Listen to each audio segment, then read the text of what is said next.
Welcome to a new deep dive.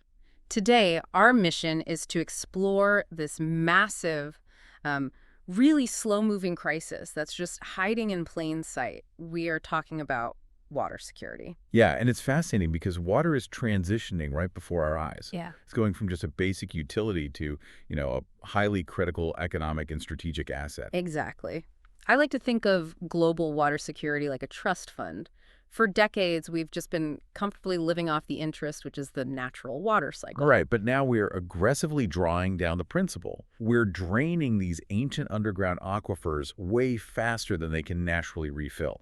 And to make it worse, climate change is effectively slashing our monthly paycheck, making rainfall incredibly unpredictable. It's like having a slow leak in a tire. Oh, that's a perfect analogy. Right, you just don't notice that gradual loss until you are completely stranded on the side of the road. We are burning through our savings without even realizing it. Well, and that structural deficit is exactly what makes this crisis so dangerous. It's not like a sudden earthquake. A dried-up aquifer happens over years. Yeah. You just don't realize you're bankrupt until you turn the tap and absolutely nothing comes out. So, to understand the urgency here, we have to look at the staggering scale of this deficit between supply and demand.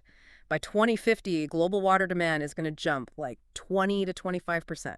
Which is huge. That alone is going to push an additional 1 billion people into extreme high water stress. Wow, 1 billion. Yeah. And already, nearly 4 billion people in the Asia-Pacific region face some level of water insecurity today. So what does this all actually mean for you, the listener?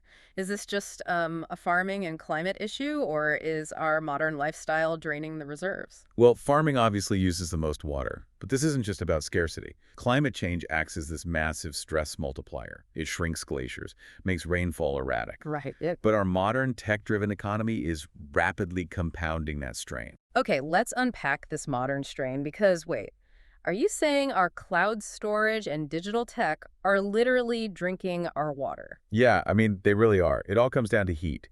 Data centers essentially sweat to stay cool. They pump millions of liters of water through these huge cooling towers just so the hardware doesn't melt down. That is wild to think about. And add in industries like electric vehicles, semiconductors, textiles, they all require massive, constant water supplies. The numbers on the data centers alone are just mind-blowing. They are projected to consume about 4.5 trillion liters in 2025. I mean, that is enough water to supply over 600 million people in sub-Saharan Africa. And that figure could easily double. We're looking at potentially 9.3 trillion liters by 2030. Oh, wow. So every time you back up a file or, stream a video, you are basically consuming physical water. Exactly. Which is why managing our existing resources efficiently is now way more critical than just trying to find new ones. Right. And to see both the extreme challenge and, honestly, the massive opportunity here, we really have to look at India. It's a total paradox. It really is. You look at India and you see a country that is blessed with mighty rivers and heavy monsoons. Yeah, yet it's visibly running dry. Since 1950, their per capita surface water has declined by 73%. Well, India has 18% of the global population, but they only have about 4% of the world's fresh water. That demographic pressure is immense. But this is also creating a major investment opportunity, right?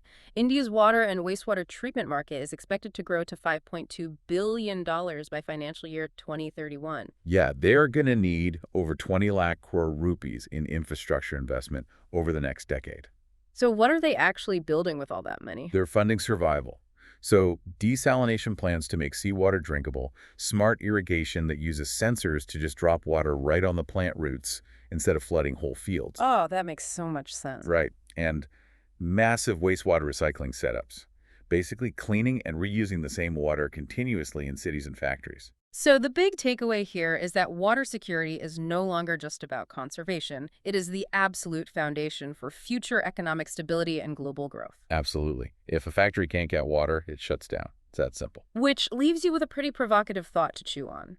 If water becomes as strategically important in the 21st century as oil was in the 20th century, how will that completely reshape global power dynamics and the way nations interact?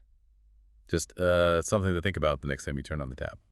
Mutual fund investments are subject to market risks.